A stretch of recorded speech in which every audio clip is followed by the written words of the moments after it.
குறைந்த விலை நிறைந்த தரம் தங்கள் தேவைகள் அனைத்தும் ஒரே இடத்தில் ஜெயச்சந்திரன் டெக்ஸ்டைல்ஸ். தொல் திருமாவளவன் அவர்களுடைய சமூக வலைதள பக்கத்தில் குறிப்பாக எக்ஸ் தள பக்கத்தில் வெளியான அந்த வீடியோல இருந்து தொடங்கி தொல் திருமாவளவனுடைய மொத்த சோசியல் மீடியாவையும் டீல் பண்ணுறது ஆதவ் அர்ஜுனா. ஆதவ் அர்ஜுனா தன்னுடைய பள்ளி படிப்பையெல்லாம் திருச்சியில் படித்தவர். அது மட்டும் இல்லாமல் அவர் லாட்டரி அதிபர் அப்படின்னு நம்மெல்லாம் சொல்லக்கூடிய மார்ட்டின் அவர்களுடைய சொந்த மருமகன். தொல் திருமாவளவனுக்கு தெரிஞ்சுதான் ஆதவ் அர்ஜுனா பேசுகிறாரா அல்லது ஆதவ் அர்ஜுனா விசிகாக்குள்ளேயே தன்னை ஒரு இரண்டாம் கட்ட தலைவராக நிலைநிறுத்துறதுக்கான முயற்சியா? அந்த மாநாடு நடந்துட்டு இருக்கும் போதே திருமாவளவன் 3 முறை ஆதவ் அர்ஜுனா பெயரை சொல்றார். இந்த மாநாடை திராவிட கட்சிகளுக்கு இணையாக அல்லது தேசிய கட்சிகளுக்கு இணையாக இவ்வளவு பிரம்மாண்டமான மாநாடை இவர் நடத்தி காட்டிட்டாரு, ஆதவ் அர்ஜுனா தான் காரணம் அப்படிங்கிறார். ஆதவ் அர்ஜுனாவை ஏன் திருமாவளவன் இவ்வளவு நம்புறாருன்னா, அவருக்கு கீழே விசிகா ஒரு பொலிட்டிக்கல் ஸ்ட்ராட்டஜி பொறுப்பை கொடுத்த பின்னாடி தான் பானை சின்னத்துக்கு 2 எம்பிக்கள் கிடைச்சிருக்காங்க. தமிழ்நாட்டில் அவர் ஒரு ஸ்ட்ராட்டஜி ஒர்க் பண்ணியிருக்காரு. என்னன்னா, தமிழ்நாட்டில் மொத்தம் தனி தொகுதிகளுடைய எண்ணிக்கை 44, பட்டியல் சமூக மக்களுக்கு இருக்கக்கூடிய தொகுதிகள் 2, அப்படி மொத்தம் 46 தொகுதிகள் இருக்கு. அப்படி பார்த்தா நம்மள்ட்ட ஒரு 8 தொகுதியை தள்ளிட்டு கடந்த தேர்தலில் 6 தொகுதிகள் மட்டுமே ஒதுக்கப்பட்டுச்சு திமுக. நமக்கு 8 தொகுதிகளோ 6 தொகுதிகளோ தந்துட்டு நம்மை வைத்துக்கொண்டு ஒரு 35 தொகுதிகளாவது ஜெயிச்சு விடுறாங்க. ஸோ நமக்கு 20 தொகுதிகளாவது வேணும் அப்படிங்கக்கூடிய ஒரு புள்ளியை நோக்கி அவர் விசிகாவை நகர்த்துறாரு.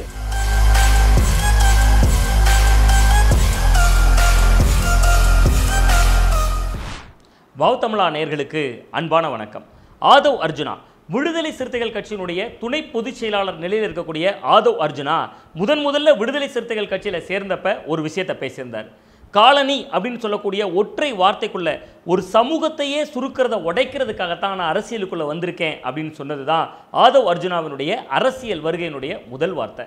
அவர் காலனி அப்படிங்கக்கூடிய ஒரு வார்த்தைக்குள்ள ஒரு சமூகத்தை சுருக்கிறத உடைக்க வந்திருக்காரா அல்லது திமுக விசிகா கூட்டணியை உடைக்க வந்திருக்காரா அப்படிங்கிறதா இன்னைக்கு தமிழகத்தினுடைய விவாத புள்ளி.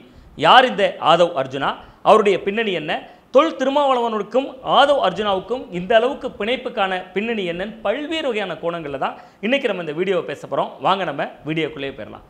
தொல் திருமாவளவன் அவர்களுடைய விடுதலை சிறுத்தைகள் கட்சிக்கும் ஆதவ் அர்ஜுனாவுக்கும் இருக்கக்கூடிய பிணைப்பை பற்றி பேசுறதுக்கு முன்னாடி ஒரு குட்டி ஃப்ளாஷ்பேக் இந்த இடத்துல ரொம்ப அவசியம். தொல் திருமாவளவன் அவர்களுடைய விடுதலை சிறுத்தைகள் கட்சி தமிழ்நாட்டில் திமுக கூட்டணிக்குள்ளே இருக்குது. தமிழ்நாட்டில் திமுக ஆட்சி கட்டில இருக்குது. தமிழகத்தில் மதுவிலக்கை அமுல்படுத்தக்கூடிய இடத்துலையும் திமுக தான் இருக்குது. இருந்தாலும் கூட்டணி கட்சிக்குள்ளே இருந்தாலும் கூட தொல் திருமாவளவன் மிக முக்கியமான ஒரு ஸ்டாண்ட் எடுத்தார். அதுதான் மது ஒழிப்பு மாநாடு. பொதுவாக ஒவ்வொரு பிறந்த நாளுக்கும் தொல் திருமாவளவன் அவர்களுடைய விடுதலை சிறுத்தைகள் கட்சி தன் தலைவருடைய பிறந்த நாளை கொண்டாடுற விதமாக ஏதாவது ஒரு மாநாடை முன்னெடுக்கிறது வழக்கம். அந்த வகையில் கடந்த ஆண்டு திருச்சியில் வெல்லும் ஜனநாயக மாநாடு நடத்தினாங்க. அதனுடைய நீட்சியாக இந்த ஆண்டுக்கு மது கருப்பொருளாக எடுக்கப்பட்டுச்சு.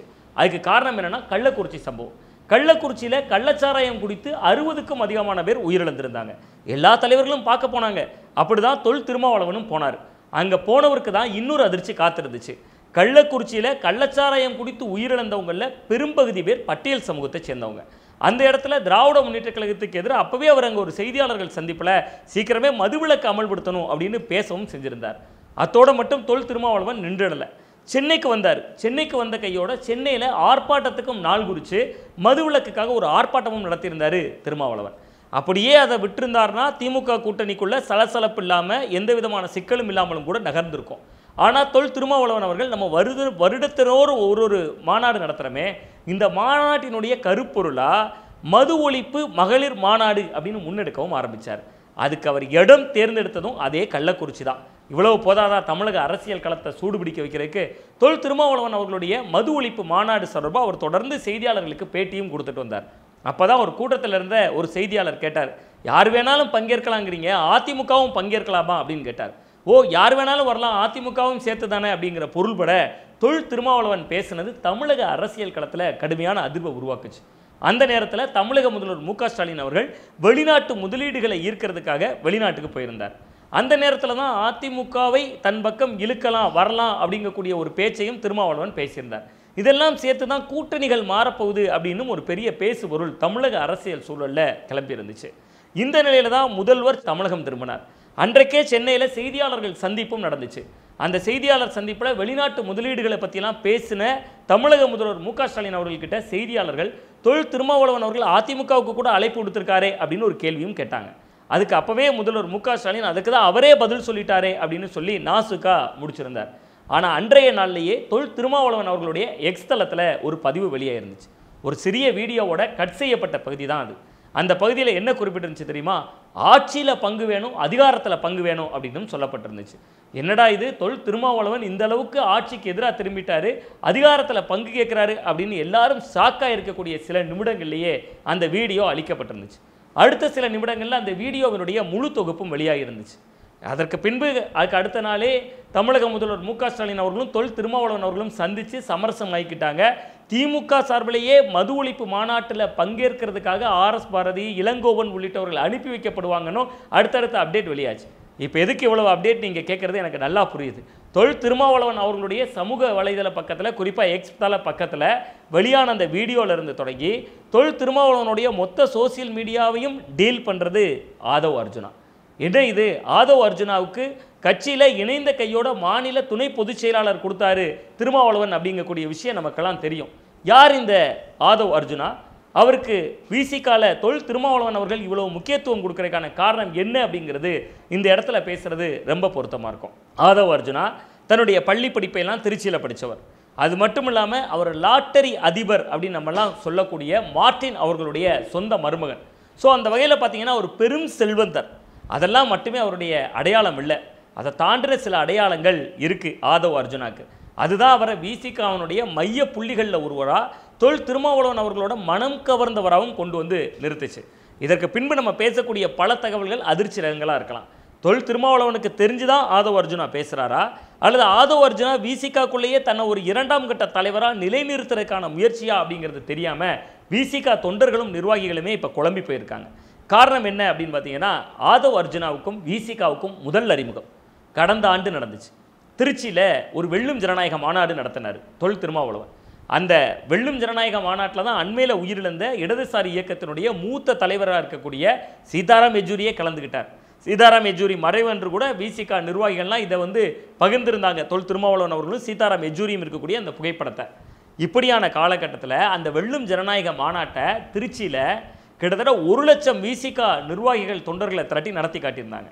வழக்கமாக விசிகா ஒரு கூட்டம் நடத்துது, மாநாடு நடத்துது அப்படின்னா எப்படி இருக்குன்னா, ஒவ்வொரு மாவட்ட கமிட்டி, ஒன்றிய கமிட்டி, கிளை கமிட்டிங்கிறதுலாம் வண்டிகள் அனுப்பி அவங்ககிட்ட தான் டேட்டாஸ் இருக்கும். நான் 20 பேரை கூட்டு வந்திருக்கேன், நான் 16 பேரை கூட்டு வந்திருக்கேன். ஆனால் அந்த முறை ஒட்டுமொத்த மாநாட்டையும் நடத்தினது வாய்ஸ் ஆஃப் காமன் அப்படின்னு சொல்லக்கூடிய ஒரு அமைப்பு. அது யார் வாய்ஸ் ஆஃப் காமன் அப்படின்னு கேட்டிங்கன்னா, ஒரு பொலிட்டிக்கல் ஸ்ட்ராட்டஜி நிறுவனம், அரசியல் பகுப்பாய்வு செய்யக்கூடிய, தேர்தல் வியூகங்களை வகுக்கக்கூடிய ஒரு தேர்தல் வியூகர் அந்த அமைப்பு தான் அதை நடத்தினாங்க. அந்த வியூகம் வகுக்கக்கூடிய அந்த வாய்ஸ் ஆஃப் காமன் அப்படிங்கக்கூடிய அந்த ஸ்ட்ராட்டஜி கம்பெனியை வச்சிருக்கிறது யாருன்னு பார்த்தீங்கன்னா, அவர் தான் வேற யாரும் இல்லை, இன்றைக்கு விசிகாவினுடைய துணை பொதுச் செயலாளர் அப்படிங்கக்கூடிய நிலையில் உயர்ந்திருக்கக்கூடிய ஆதவ் அர்ஜுனா. அதெல்லாம் மட்டும் விஷயம் இல்லை. அந்த மாநாடு நடந்துட்டு இருக்கும் போதே திருமாவளவன் 3 முறை ஆதவ் அர்ஜுனா பெயரை சொல்றார். இந்த மாநாடை திராவிட கட்சிகளுக்கு இணையாக அல்லது தேசிய கட்சிகளுக்கு இணையாக இவ்வளோ பிரம்மாண்டமான மாநாடை இவர் நடத்தி காட்டிட்டாரு, ஆதவ் அர்ஜுனா தான் காரணம் அப்படிங்கிறார். அவரை மேடையில் கூப்பிட்டு தழுவுறாரு. விசிகா தொண்டர்கள் நிர்வாகிகள்லாம் பார்க்குறாங்க, ஆதவ் அர்ஜுனாவுக்கு இவ்வளோ இம்பார்ட்டன்ட் தலைவர் கொடுக்குறாரு அப்படின்னு. அவ்வளவு இம்பார்ட்டன்ட் கொடுத்ததுக்கு காரணம் என்ன தெரியுமா? அன்றைய நாளில், அதாவது அன்றைக்கு அந்த வெல்லும் ஜனநாயக மாநாடு நடந்துச்சுல்ல, அந்த நாளில் தான் முதல்ல ஒரு மிக முக்கியமான ஒரு அப்டேட் நடந்துச்சு. அது என்ன அப்டேட் தெரியுமா? விடுதலை சிறுத்தைகள் கட்சிக்கு அன்னைக்கு தான் முதல் முறையாக இணைய வழி உறுப்பினர் சேர்க்கை நடந்துச்சு. அதுக்கான பிரத்யேகமான ஒரு இணையதளத்தை வடிவமைச்சு கொடுத்தது, ஆப்பை வடிவமைச்சு கொடுத்தது எல்லாமே வேற யாரும் இல்லை, இதே ஆதவ் அர்ஜுனா தான். அதை மேடையிலே சொல்லி சிலாகிச்சாரு தொல் திருமாவளவன். அப்போ தொடங்கி விசிகாவினுடைய எல்லா தேர்தல்களையும், அது மட்டும் இல்லாமல் விசிகாவில் யார் மாவட்ட செயலாளராக வரணும், யார் நிர்வாகியாக வரணும், எல்லாத்தையும் தீர்மானிக்கிறது ஆதவ் அர்ஜுனாவினுடைய ஸ்ட்ராட்டஜி கம்பெனி தான். சரி, இது ஒரு பக்கம் இருக்கட்டும். திருமாவளவன் ஒரு தேர்தல் வியூகரை முழுசாக நம்புவாரா? அந்த அளவுக்கு தொல் திருமாவளவன் நீண்ட நெடிய அரசியல் அனுபவம் கொண்டவர். அவர் ஒரு தேர்தல் வியூகரை நம்பி எல்லா விஷயத்துக்கும் அவருக்கு ஒரு சுதந்திரம் கொடுப்பாரா அப்படின்னு விசிகா கிட்ட கேட்டால் இன்னும் அதிர வைக்கக்கூடிய சில தகவல்களை சொல்கிறாங்க. கடந்த 2019ஆம் ஆண்டு தேர்தல் உங்கள் நண்பர்களுக்கு நினைவில் இருக்கலாம். அந்த தேர்தலில் தொல் திருமாவளவன் அவர்கள் தங்கள் கட்சிக்கே உரிய பானை சின்னத்தில் போட்டியிட்டார்.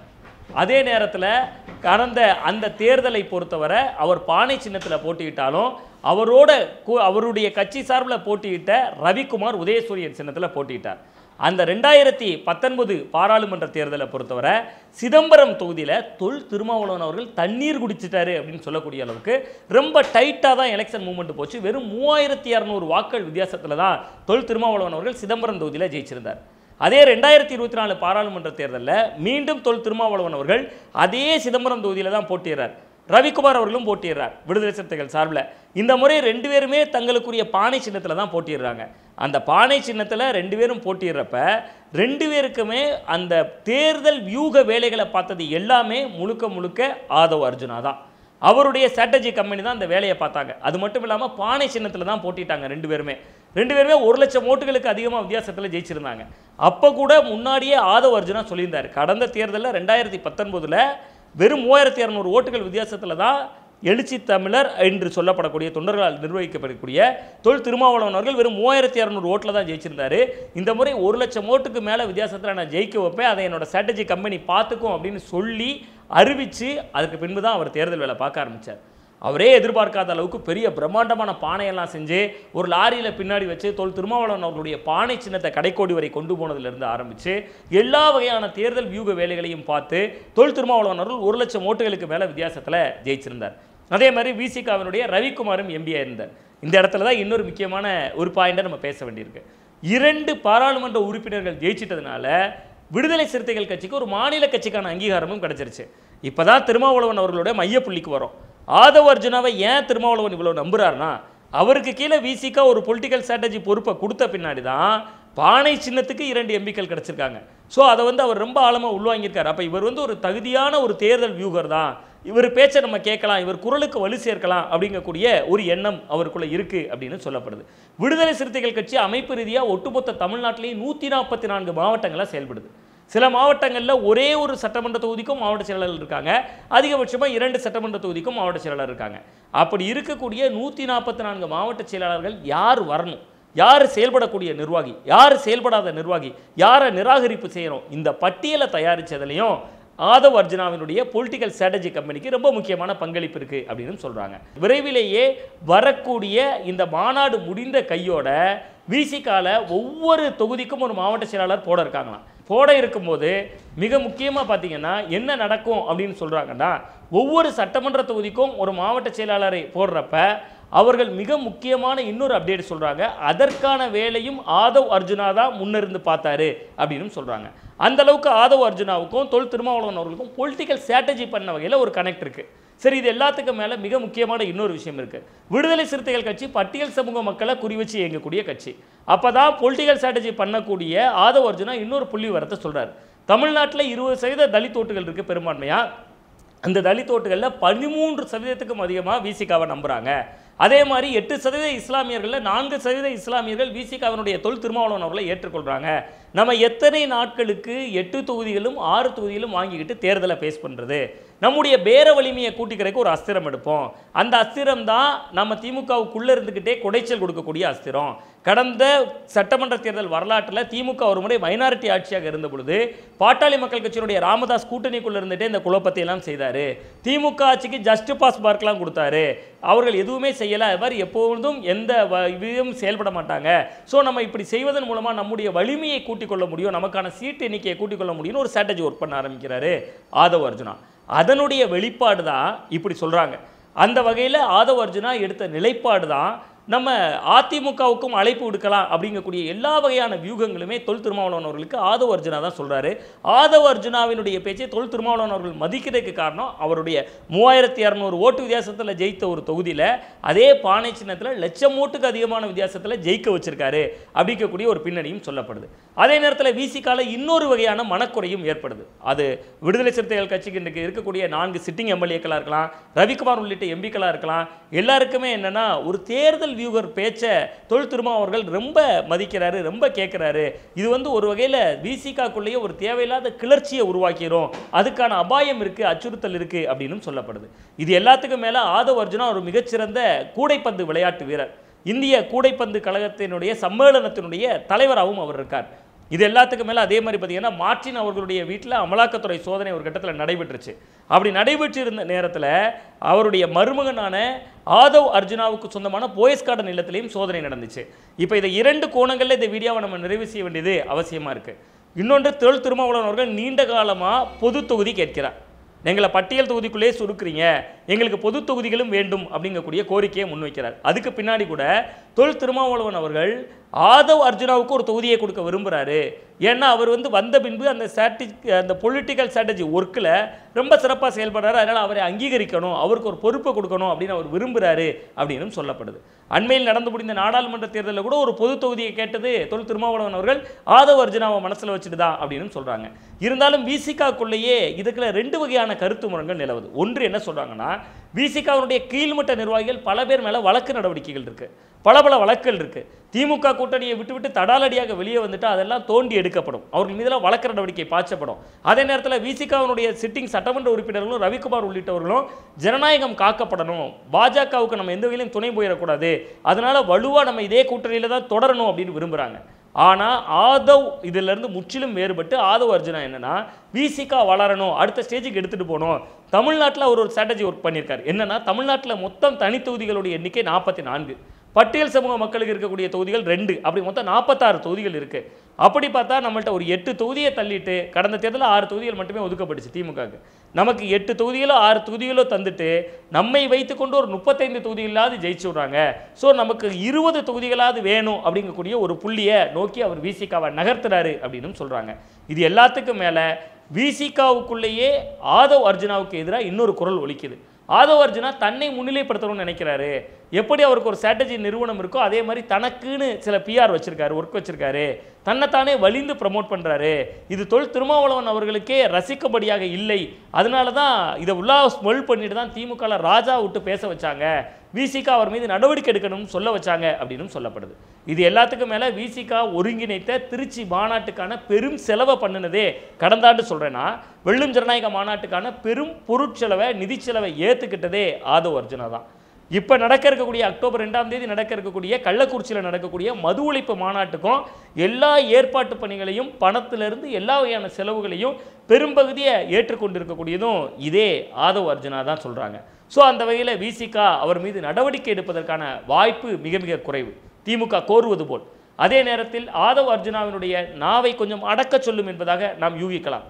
அப்படி இல்லாவிட்டால் தொல் திருமாவளவன் அவர்கள் இன்னொரு மதிப்பீடு செய்யலாம். 2 நாடாளுமன்ற தொகுதிகளையும் அவர் ஜெயிக்க வச்சாரு, மாநில அந்தஸ்து கிடைச்சிச்சு, அதுக்கெல்லாம் பின்னாடி இந்த ஸ்ட்ராட்டஜி ஒர்க்கு முக்கியமான பங்கு வகிச்சிச்சு.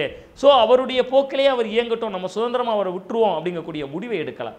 எது எப்படியாக இருந்தாலும் விடுதலை சிறுத்தைகள் கட்சிக்கு அடுத்து வரக்கூடிய அந்த அக்டோபர் 2ஆம் தேதி மாநாடு என்று சொல்வது அவர்களுடைய அரசியல் பாதையில் இன்னும் சில தெளிவுகளை தமிழக மக்களுக்கு கொடுக்கும். மீண்டும் ஒரு நல்ல காணொளியில் உங்களை சந்திக்கின்றேன். நான் நன்றி, வணக்கம்.